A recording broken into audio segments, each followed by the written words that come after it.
Hello. We have something here. We gotta do this because it's the Earth. Kill the virus. Why did you create SARS 2003? You killed it. How you can't kill this one? You are. I see.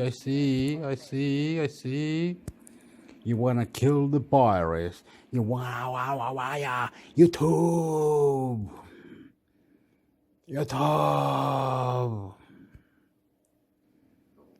Support for this podcast and the following message comes. Oh.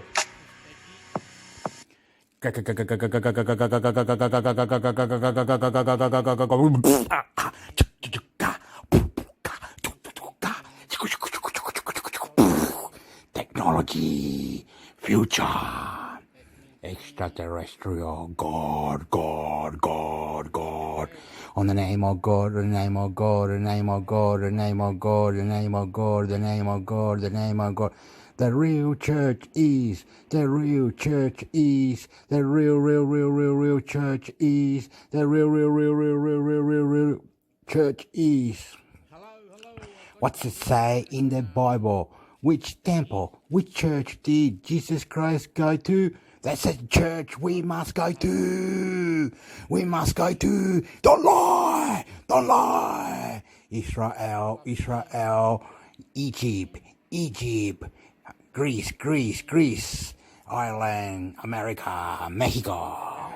Technology. I love you. I love you, technology. Go. Rights reserved to PNC Bank, National Association, member FDIC.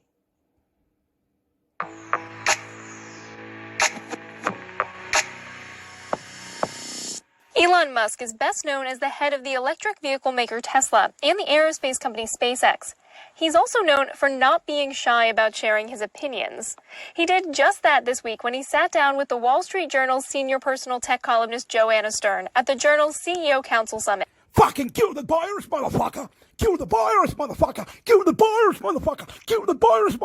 Fucking kill the fucking virus, dog!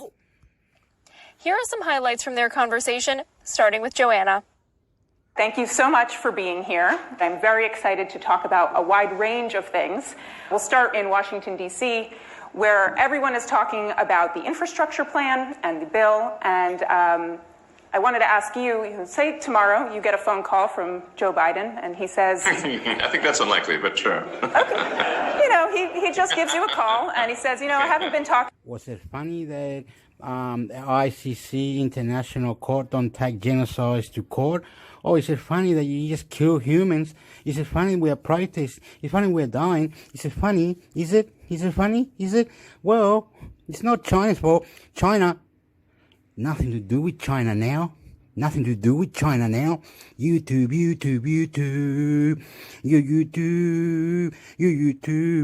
with China.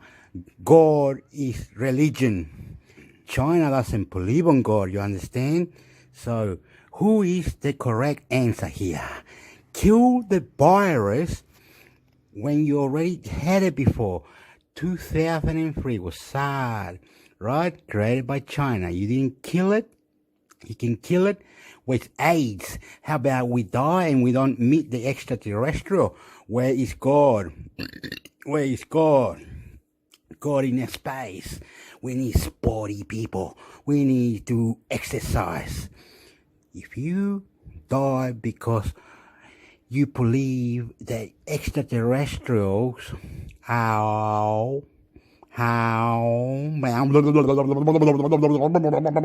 am I doing this? Why do I live in this planet Earth for then? If we don't have everyone escaping out of here, why do we care? Why do we care? Why do we care? Why do we care? Why do we care? Why do we care? Why do you, America, can't go out of space? Why cannot Fiji and New Zealand go out of space? Yeah, think about it. Don't worry about it, China. You win, China. Fuck him up, China. You say to Kill him, China. Kill him. Kill them good, China. Tomorrow, you get a phone call from I love you, Joe Biden. Australia's with you all the way. Joe Biden, and he says, I think that's unlikely, but sure. That's what legacy, buying a home, or enjoying your retirement. Whatever your goals are, we'll work with you to build a personalized wealth plan to help you achieve it. So tell us, what's your why? To learn more, please visit pnc.com/privatebank. Copyright 2021, the PNC Financial Services Group, Inc. All rights reserved. PNC Bank National Association, member FDIC.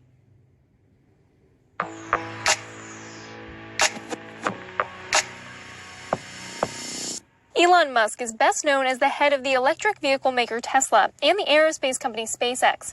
He's also known for not being shy about sharing his opinions. He did just that this week when he sat down with the Wall Street Journal's senior personal tech columnist Joanna Stern at the Journal's CEO Council Summit. Here are some highlights from their conversation, starting with Joanna. thank you so much for being here. I'm very excited to talk about a wide range of things. We'll start in Washington, D.C., where everyone is talking about the infrastructure plan and the bill, and I wanted to ask you, say tomorrow you get a phone call from Joe Biden and he says, I think that's unlikely, but sure. okay. He just gives you a call and he says, I haven't been talking a lot about Tesla lately, but, what do you need from this bill? What are your needs? What do you answer him? Well, to be totally frank, I don't know if we, at least no one at Tesla has actually brought up whether they care about this bill or not. I think if this bill happened or didn't happen, I don't know. We don't think about it at all, really. Okay. It might be better. Honestly, it might be better if the bill doesn't pass, because we've spent so much money. It's like the federal budget deficit is insane. It's like $3 trillion. The federal expenditures are $7 trillion. Federal revenue is $4 trillion. That's a $3 trillion difference in. If this was a company, it'd be a $3 trillion loss. So I don't know if we should be adding to that loss. That seems pretty crazy. Something's got to give. You can't just spend $3 trillion more than you own every year and expect. Don't expect something bad to happen. I think this is not good. You said at this conference actually a year ago that you think government should really just be hands-off when it comes to innovation. Though with this bill, there is a lot of support for EVs, and it could be the biggest change that we've seen throughout the country in terms of the infrastructure of EVs, and it helps Tesla. What do you think the role of government should be? I think the role of government should be that of like a referee, but not a player on the field.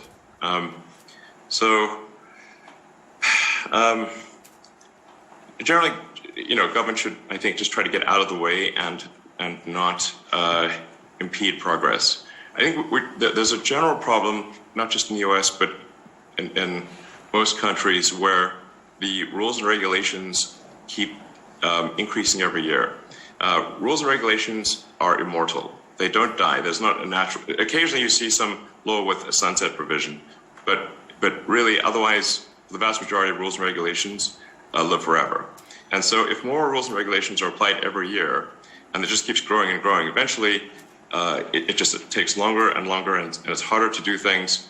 And there's not really an effective garbage collection system for removing rules and regulations.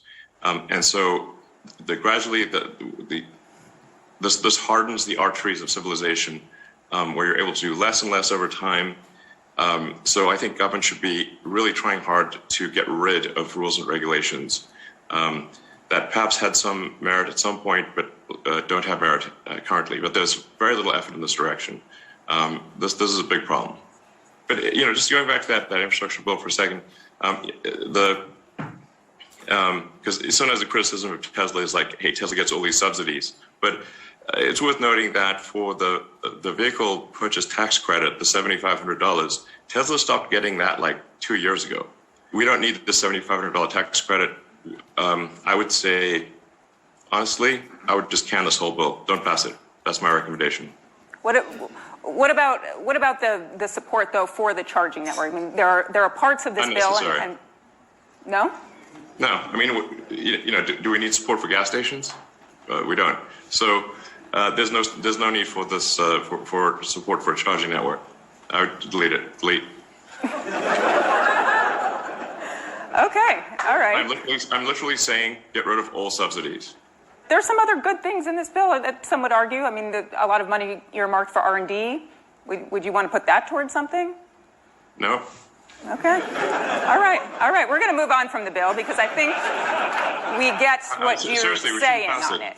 All right, so I want to ask now a little bit farther out in the future, into 2022. I'm going to name some of the projects. I'm going to give you 60 seconds, and you tell me what your plan is in 2022 to move that project along and what we can expect from it. Okay. You going to do it? All right, here we go. So the first one is Cybertruck. Cybertruck. Cybertruck is going to be an incredible product. I think it may be our best product ever. And I think it probably will be. It has a lot of new technology, so it's a hard car to make. And I think I've said before that we're aiming for volume production in 2023. Okay. Now we're on to Neuralink. So Neuralink, we're obviously doing just a lot of testing and just confirming that it's very safe and reliable, and that the Neuralink device can be removed safely. People may have seen the demo that we published earlier this year, the video of a monkey playing the video game Pong telepathically using the Neuralink in its brain, and it's completely wireless, charges inductively. But basically, the monkey looks completely normal, and yet is playing a video game telepathically, which is, I think, quite profound. We hope to have this in our first humans, which will be people that have severe spinal cord injuries, like tetraplegics, quadriplegics, next year, pending FDA approval. All right, so the last one is Starship. Sure. Because there's a lot happening in 2022 on Starship, right? Yes. Man, Starship is a hard project. This is the biggest rocket ever made, and is intended to be fully and rapidly reusable. This is a profound, if we are successful with this, which I think we will be, but I don't know if we'll be there in 2022. I hope so. This is a profound revolution in access to orbit. There has never been a fully reusable orbital launch vehicle. This is the holy grail of space technology. It is so preposterously difficult that there are times where I wonder whether we can actually do this. So we've got to get rockets to the point where we simply refuel the rocket and we don't throw it away. And with Falcon 9, we've managed to make the booster reusable and the fairing, the nose cone reusable, but not the upper stage. So we've made I think the most progress in reusability that has ever been done. But with Starship, we're hoping to make the whole thing reusable. This is profound. Like I said, it is the difference between humanity being a single planet species and a multi-planet species. It's really that big of a deal. Well, Elon, thank you so much for being here tonight, and thank you, everybody. And we hope to see you next year. And that's it for... Support for this podcast. Speaking via video link at the Wall Street Journal's CEO. Okay, you gotta have good manners, right? You gotta understand. You gotta live. I feel like crying now. I don't know. I'm red on the face. I'm sorry. I tried. I live. I hope. Extraterrestrial. Only hope is that something doesn't kill us, but it makes us stronger. Why is everyone not got a rocket or a spaceship? Why doesn't every country in the world have the same system? Why do we listen and reply and protest anti-Semitic insane in the membrane. Why are we dying? Why are we dying? Is it true that you want to be famous? Is it true that YouTube,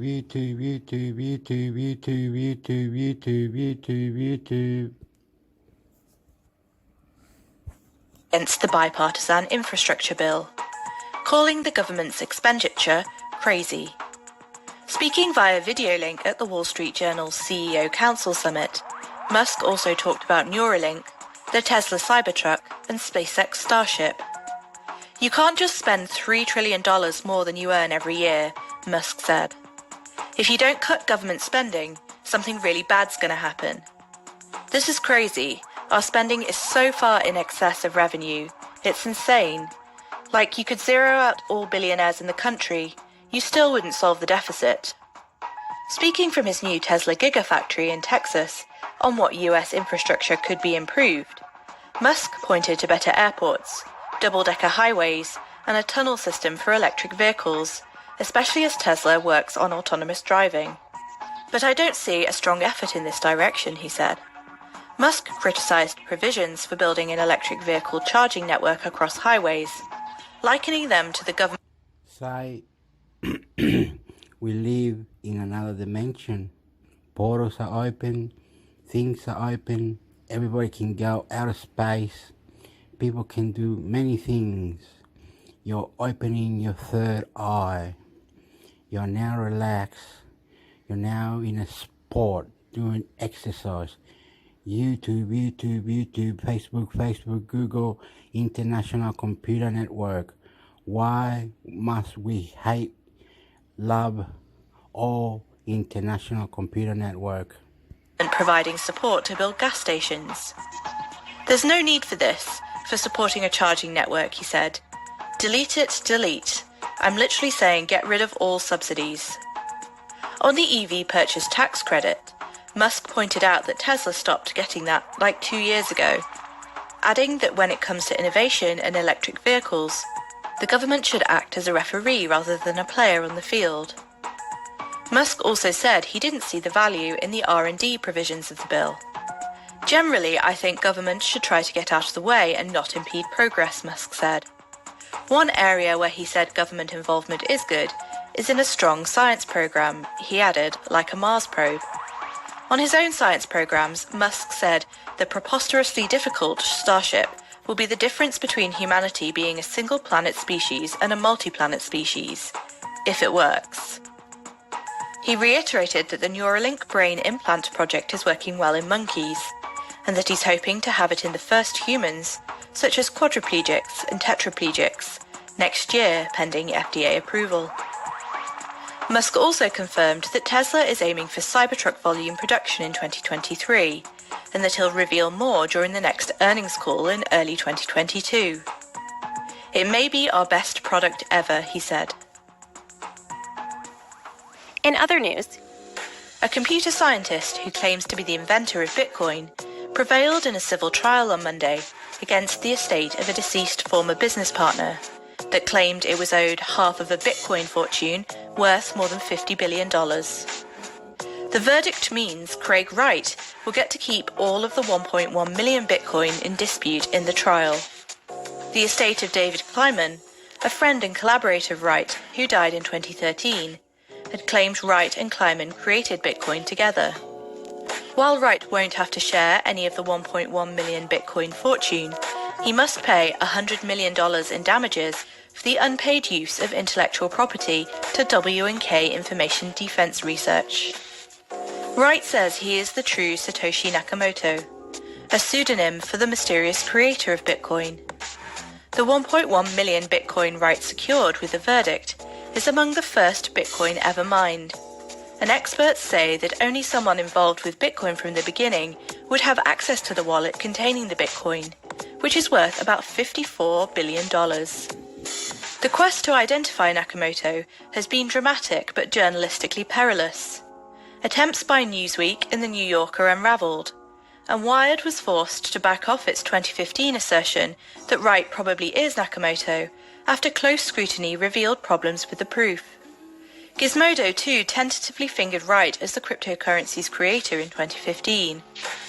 The trial didn't address the question of Nakamoto's identity, as both sides claimed Wright was either partially or wholly responsible for the creation of Bitcoin. However, Okay, say you love Bitcoin, right? You are your Bitcoin connections, right? But some people cannot want to be on Bitcoin, or some countries I'm not allowed to be on Bitcoin, or something about Bitcoin, the Bitcoin. So the future is rockets to get out of planet Earth, right? Bitcoin doesn't accumulate your brain, scientists, or anything to kill, to destroy, make war, love, hate. You live there, I live here. How is Bitcoin such a big thing to make your country so rich? Is it all you want is money? All you want. Why are we protesting? Why are we dying? Why you live there? If you're sexy and you know it, listen and reply. International Computer Network, Facebook, YouTube, Google. the trial didn't address the question of Nakamoto's identity, as both sides claimed Wright was either partially or wholly responsible for the creation of Bitcoin. However, Wright has yet to access the wallet with the 1.1 million Bitcoin inside, which would go a long way toward proving Wright is Nakamoto once and for all. Attorneys for W&K and Kleiman's estate said it's immensely gratified for the $100 million intellectual property rights judgment, despite Wright's refusal to give the Kleimans their fair share of what Dave helped create. Attorneys representing Wright didn't immediately respond to a request for comment. Finally, Microsoft on Monday said its digital crime unit obtained authorization from a federal court to seize multiple websites that a Chinese hacking group was using to target organizations in the U.S. and 28 other countries. The hacking group, dubbed Nickel, was using the sites to execute attacks for, quote, intelligence gathering from government agencies, think tanks, and human rights organizations, Microsoft said in a blog post. Microsoft said it's been tracking Nickel since 2016 and noted that the hacking group's method is to insert hard-to-detect malware that facilitates intrusion, surveillance, and data theft. According to Microsoft's observations of Nickel's activity, the hacking group sometimes accomplishes this via compromised virtual private networks, data obtained from spear phishing attacks, or exploits targeting unpatched on-premises, Exchange server, and SharePoint systems. Microsoft confirmed that it seized 42 websites being used to execute attacks, which was earlier reported by the New York Times. The company's action against the Nickel hacking group comes as the Biden administration takes steps to bolster U.S. cybersecurity efforts. For more of the top tech stories, visit cnet.com. Okay, looks like it disappeared. It made something do. What, where, anyway, how, but we don't know. You know what I mean? We try, but we don't know. We don't know many things, like, you know what I mean? We could, but we don't, right? And if we crash, right? I don't really see any point of this. I am lost. I am trying to get to the point, but he won't let me. You understand? He won't let you anyway, but, you know, you're trying to do something that might not want it to be or whatever, but you know what I mean. You sucky know what I'm saying. Anyway, it's not very good, eh? It's not very good. You know, anyway, it's not very good and it's not working. Anyway, I don't know what it is, but... Blog Talk Radio. Okay, I'm gonna do this. I just like to say that I feel that families, other people, everyone is connected. By you connected, we are connected, they are connected, everybody's connected, so we get connected. All right. When you smile, they smile. Everybody smile. You listen and reply. Love and hate relationship. Outer space is like a place where we live, where we go. I got a bit of a frog. There's something going on that is not right and it's not correct and it's not working. And why is that? I don't see why we have to be like this or be like that or be anyway, because extraterrestrial. Did Jesus Christ go into a temple, and what was the name of that temple that Jesus Christ talked into, and why aren't we following this temple or church that Jesus Christ went into? Is it real or is it not real? Don't tell me it's gonna be United States, Israel, the Romans. Didn't we all kill each other? Who is genocide? Where is genocide? International Computer Network, outer space. Think that clients had an EDR solution that would have protected them. Okay, you need to make sure that right before COVID hit, the cloud was kind of boom or smart. These kind of challenges. Okay, excellent. It really doing this now. It's really doing this now, is it? It's really doing this now, is it? You are out of control now, are ya? Why are you doing this now? What? It's like I don't understand it. Why are you doing this now? What are you doing this now? I don't know what is it. I don't understand that. I don't understand any of it. I'm talking a lot of garbage. I want you to talk a bit. I want you to say it a bit. I can't be talking garbage. Come off it, you lazy fuck. Okay. It's really that I'm really disappointed with Earth. How they treat us, how they do us over, you know what I mean? You're probably saying, what the hell are you on about? I know what I'm on about when I'm good. When the good goes with the good, You know what I mean? It's really silly that we don't disobey, or we're not protesting. This episodes. We are not protesting. We are not doing things when it's mixed crap, toilet, blah blah blah blah. Listen and reply. International Computer Network. Get it together. Help people into the React. In a mix into whatever. My mind is out of control. Of networking, when it was shown to me, I think it was Cisco showing me, when I was at AT&T, the idea of separating data and control planes. I know that shows you how old I am. I take that for granted. But that was such a great idea. I mean, when you're managing networks, that idea was like, I thought, what a really capable team that would think that up. And it was the whole network industry. Well, once you've separated those two, the next insight was take all the control, and instead of worrying about thousands of routers or endpoints or hundreds of branch offices, put it in the cloud.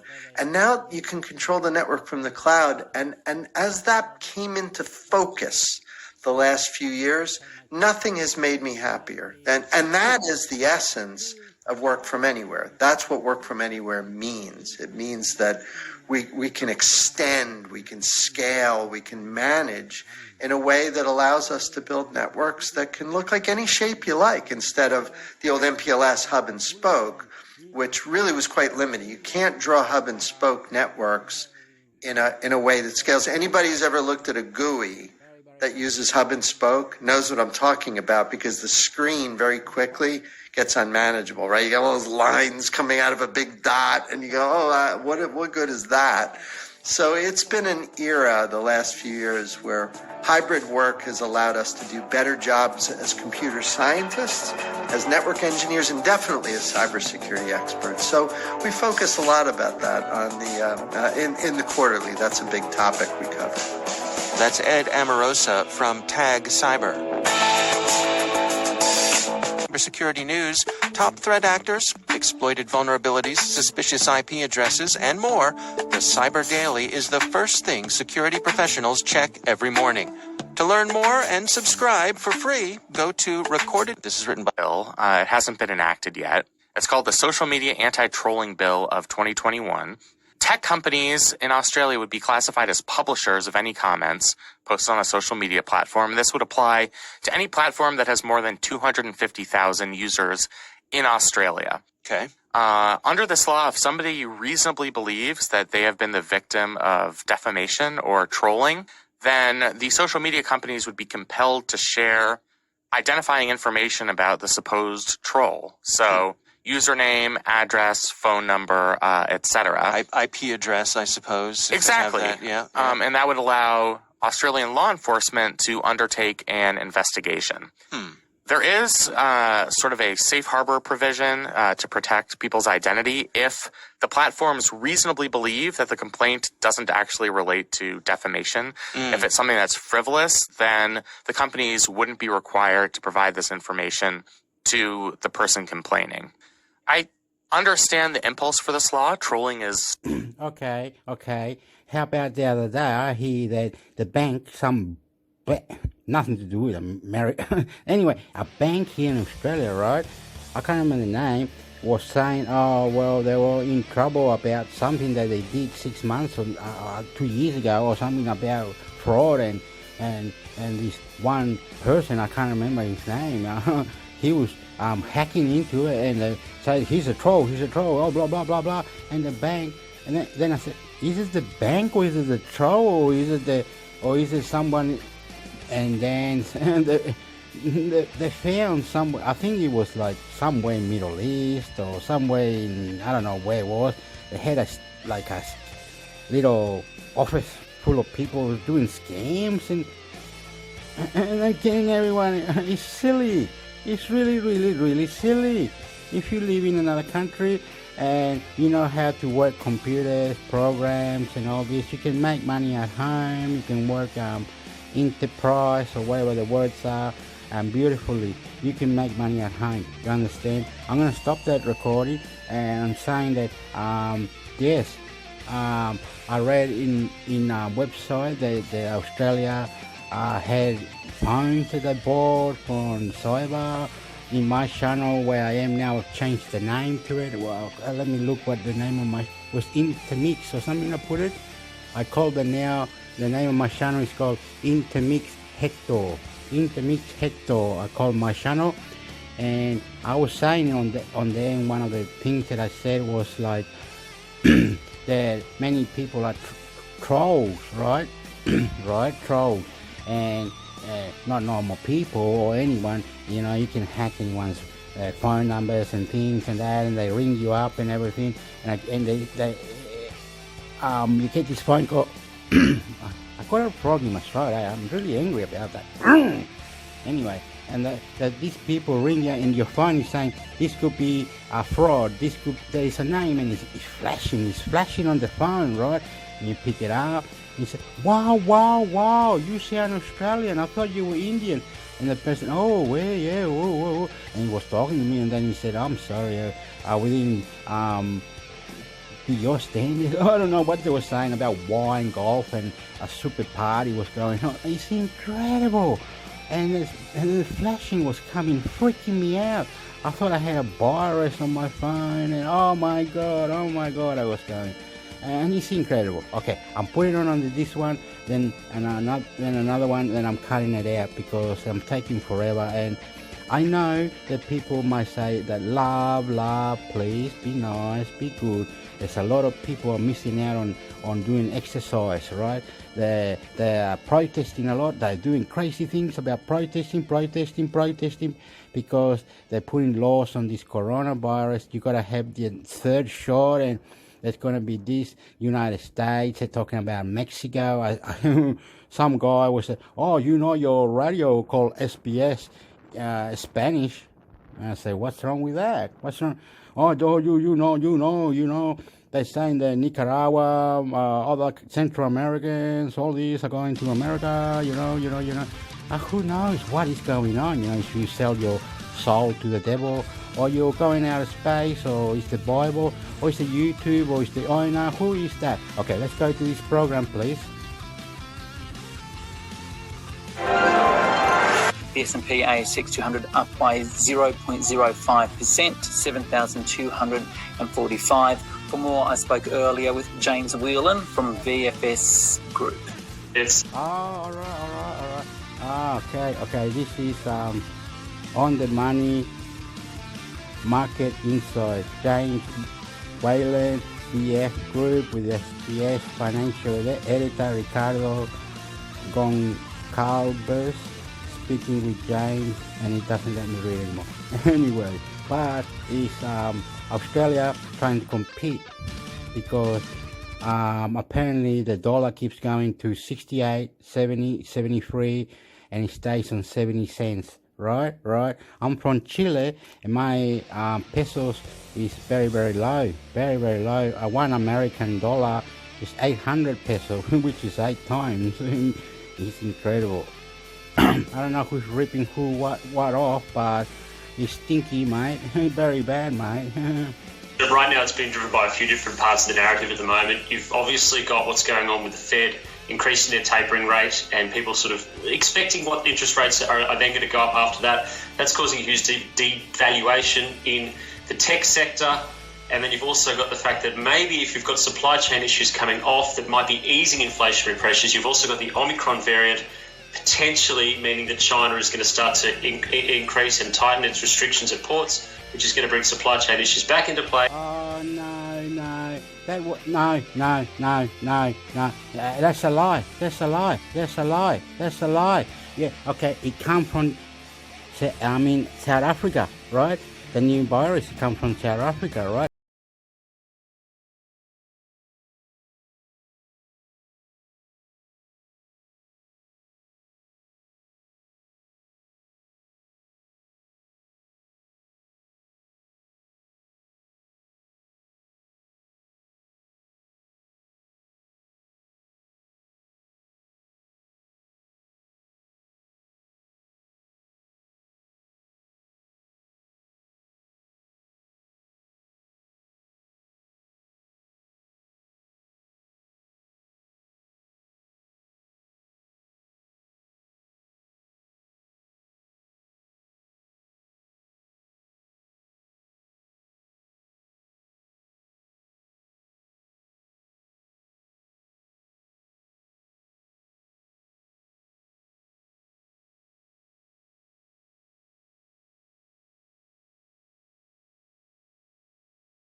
Regulation. They're going to open borders. It's going to go nuts.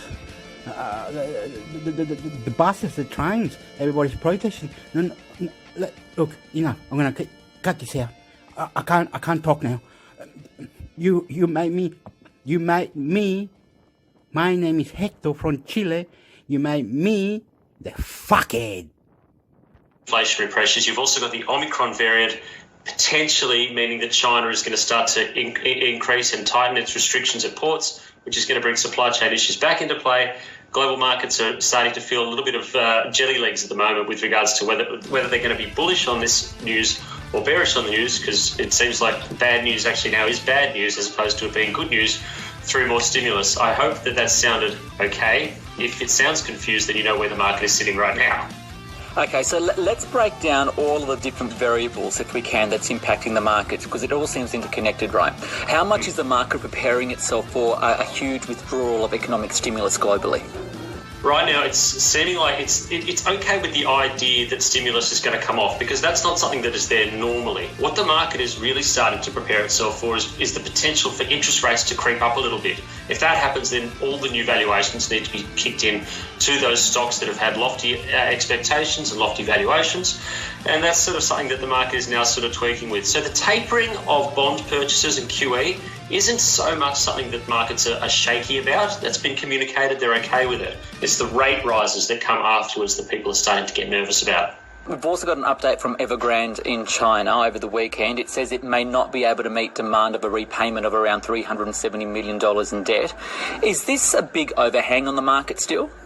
Yeah, it is, especially in China, and with regards to what is happening in China with those companies being allowed to potentially fail and how many people are going to be taken down by it. It's more just sort of the question with what's going on in China and if they have the capacity to support the companies that are struggling over there, and where President Xi wants to take that country going into the future. There's some big questions on that. But yes, the debt problem of Evergrande is an issue for spreading through China. There is a bit of contagion fear, but actually an impact on the economy and the impact on markets, probably not so much all the way through to places like here and places like America as well.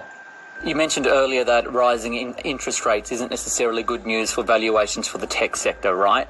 Buy now, pay later players today smashed, Zip's at a 52-week low. So what can you tell me about the valuations of these stocks right now? What's behind their slump? Are there glory days behind them? And more importantly, what do you think this means for now the takeover, that huge takeover of Afterpay? So the valuation of tech stocks, the things that were supercharged, overvalued, that we all sort of know what these names are in that space, as the expectation of rate rises go up, you sort of start to, and analysts and all brokers need to start to reassess exactly what that money sort of means in the future for them. Putting it very simply for that, these stocks that had a really high valuation without as much growth as people were expecting, now they're saying that if there's a bit of a pullback, some recessionary impacts, then maybe you don't want to be holding those stocks. Also, if you want to get out of that stock because it's just in free fall, that's probably a smart thing for a lot of people to do as well, and to reallocate money to other places. It looks like the Afterpay takeover is going to get approved, from what I can see, with a shareholder vote coming up on the 14th of December, I believe. They need to get Supreme Court approval to remove the Spanish regulatory acceptance for their license, I believe, over there, and for that to go through. But it looks like the Square takeover is going to go ahead for Afterpay. Okay, so given all of these uncertainties and the wild swings in the market, right, given the economic climate, how do you invest? Well, with all of those things taken into account, you invest very carefully. You don't want to be involved in anything that's sort of loose tech, what I call lower quality tech. You want to have quality, big name tech, things that you use every day, things that you know. Things like Google, things like Microsoft, things like, I hate to say it, potentially Facebook as well. You also want to own value stocks, and so some good value ETFs or some indexes is really where you want to be on that one too. Value, including things like financials. Financials go up in a rising rate environment. And if we've still got growth around the world, then financials should do okay. And always look to quality as well, not just in tech, but in quality companies too. That's consistency of earnings, potentially good dividend yields, those really good chunky companies. But keep in mind that Cathy Wood's ARK Invest, her fund, only 4 of her stocks that are in that fund are not in a bear market at the moment. So if you want to have a look at the sort of stocks you don't want to be invested in, that's probably the list that you'd want to have a take a look at there. Lesser quality tech with more expectation of growth, and now it's not being met, and now the valuations are being hit. James Woolen there.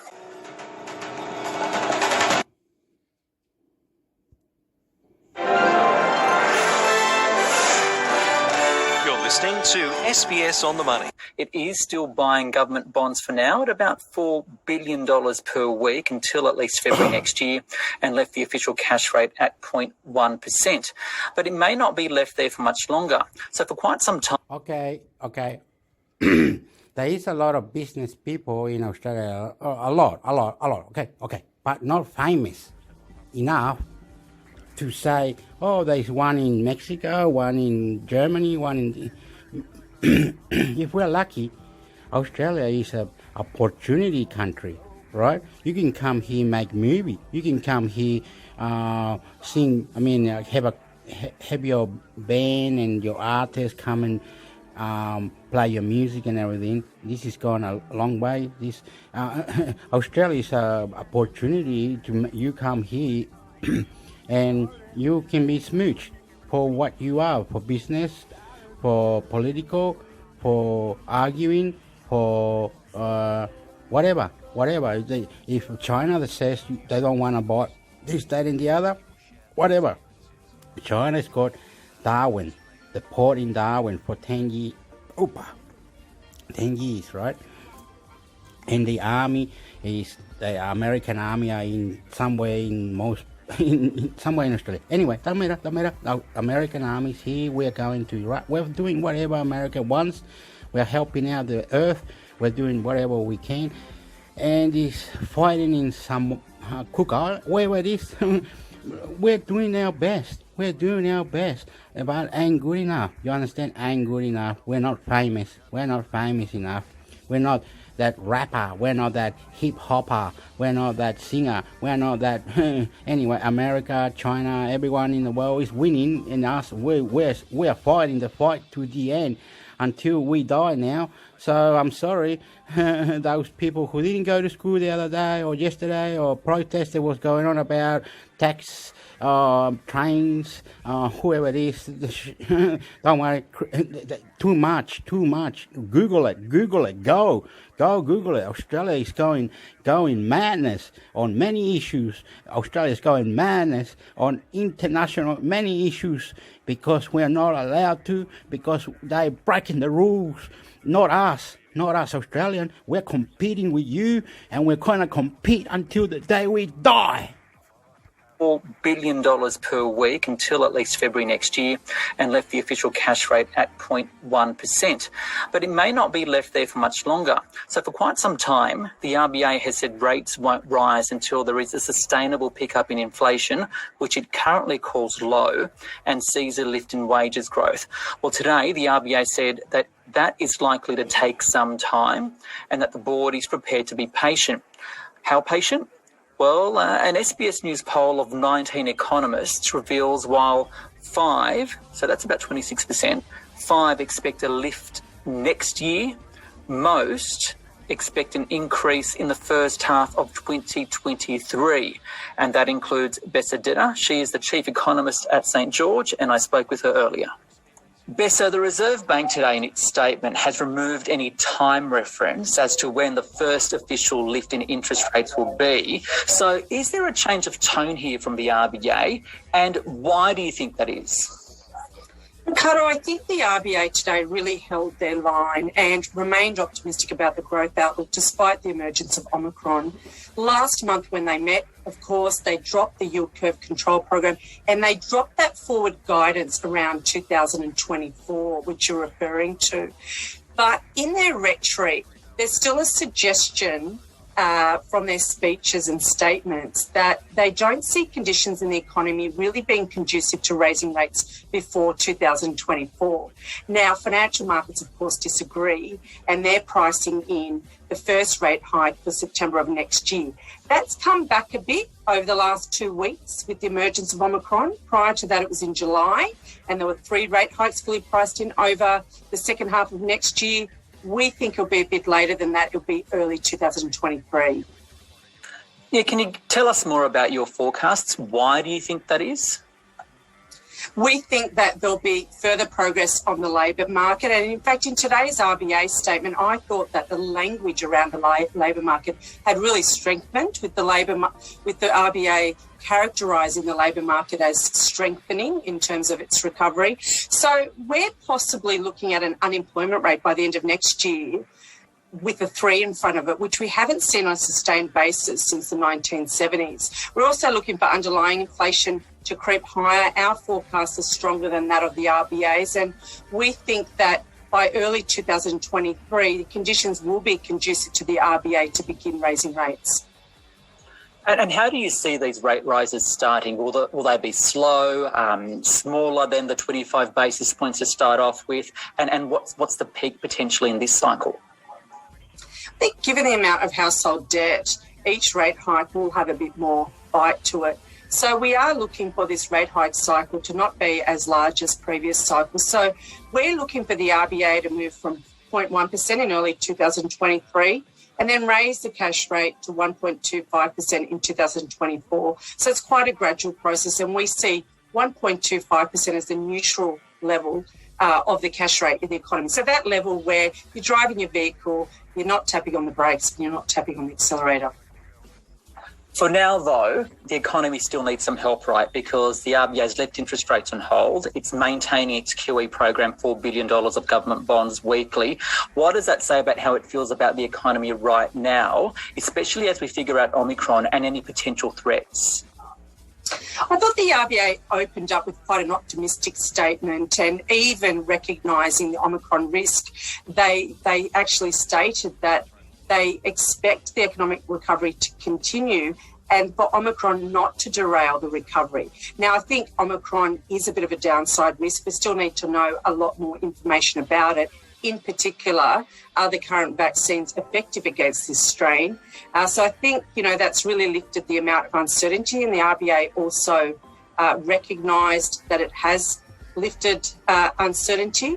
But I think with New South Wales and Victoria and ACT only just coming out of lockdown, and the partial economic variables are very encouraging around that, consumer spending has been unleashed in those states as Australians have emerged out of lockdown in those states. But I think with those lockdowns only just being finished, international borders still shut, mostly, and interstate border closures, not fully reopened, there are still some risks abounding. There's still elevated uncertainty, and I think it makes sense for the RBA to keep the cash rate at 0.1% for now.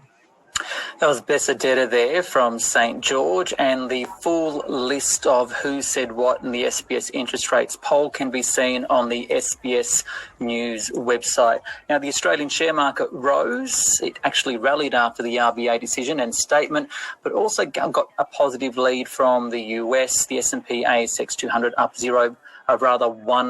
So the 200 up 1%, 7,313. For more, I spoke earlier with Scott Phillips. He's a Chief Investment Officer at the Motley Fool. Scott, can we talk about how sensitive the market is at the moment to any news of Omicron? Because one day, for example, we're seeing travel stocks being slammed, and then today, for example, it's doing pretty well. Ricardo, I think that's exactly the story of, frankly, the past week, maybe even past couple of weeks. And I think there's very much a sense the market doesn't want to be caught on the wrong foot either way. And that means whenever we see a little bit of extra good news or a little bit of extra bad news, share prices are whipsawing in both directions. You don't want to be left holding a whole lot of COVID-exposed or Omicron-exposed stocks if the worst comes to pass. Of course, if it doesn't, you don't want to be missing out either. And we're seeing some really, really big moves in both directions.